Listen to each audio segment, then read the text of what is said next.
Pigmentation. ಸಾಕಷ್ಟು ಜನಕ್ಕೆ pigmentation dry skin ಇಂದ ಬರ್ತಿತ್ತು ಅಥವಾ ಮುಂಚೆ ಎಲ್ಲ ಮೆನೋಪಾಸ್ ಅಲ್ಲಿ ಬರ್ತಿತ್ತು. ಆದ್ರೆ ಈಗ ಯಾವ್ದರಿಂದ ಬರ್ತಿದೆ ಗೊತ್ತಾ?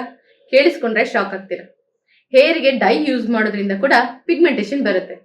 S, you heard it right. ನಮಸ್ತೆ, ನಾನು ದೀಪಾ ನಾಗೇಶ್, ನಿಮ್ಮೆಲ್ಲರ ಆಯುರ್ವೇದಿಕ್ ಬ್ಯೂಟಿ ಥೆರಪಿಸ್ಟ್.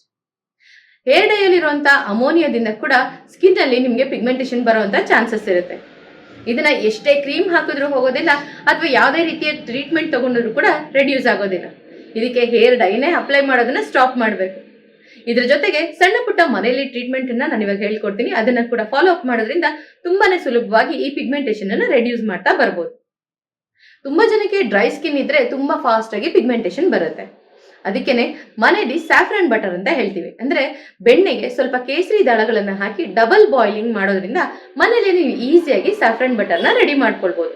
ಇದನ್ನ ರೆಗ್ಯುಲರ್ ಆಗಿ ಅಂದ್ರೆ ಪ್ರತಿನಿತ್ಯ ಫೇಸ್ಗೆ ಅಪ್ಲೈ ಮಾಡಿಬಿಟ್ಟು ಒಂದು 10 ರಿಂದ 15 ನಿಮಿಷ ಬಿಟ್ಟು ವಾಶ್ ಮಾಡೋದ್ರಿಂದ ಕೂಡ ಪಿಗ್ಮೆಂಟೇಷನ್ ರೆಡ್ಯೂಸ್ ಆಗ್ತಾ ಬರುತ್ತೆ.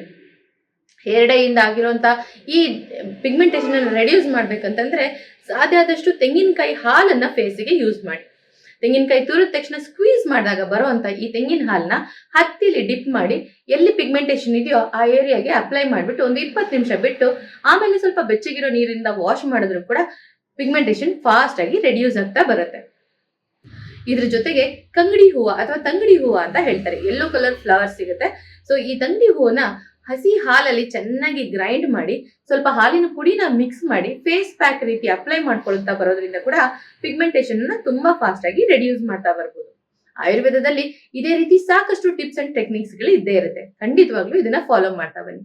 ಇನ್ನ ಪ್ರತಿನಿತ್ಯ ಯಾವ್ದೋ ಕೆಮಿಕಲ್ ಓರಿಯೆಂಟೆಡ್ ಕ್ರೀಮ್ ನ ಅಪ್ಲೈ ಮಾಡ್ಕೊಳ್ಳೋ ಬದಲು ಪಿಗ್ಮೆಂಟೇಷನ್ ಇರೋರು ಕ್ಷೀರಬಲ ತೈಲನ ಫೇಸ್ಗೆ ಅಪ್ಲೈ ಮಾಡ್ಕೊಳ್ಳೋದ್ರಿಂದ ಕೂಡ ಪಿಗ್ಮೆಂಟೇಷನ್ ಲೈಟ್ ಆಗ್ತಾ ಬರುತ್ತೆ. ಈ ಎಲ್ಲ ಟಿಪ್ಸ್ ನ ಕೂಡ ಮನೆಯಲ್ಲಿ ಖಂಡಿತ ಫಾಲೋ ಮಾಡ್ತಾ ಬನ್ನಿ.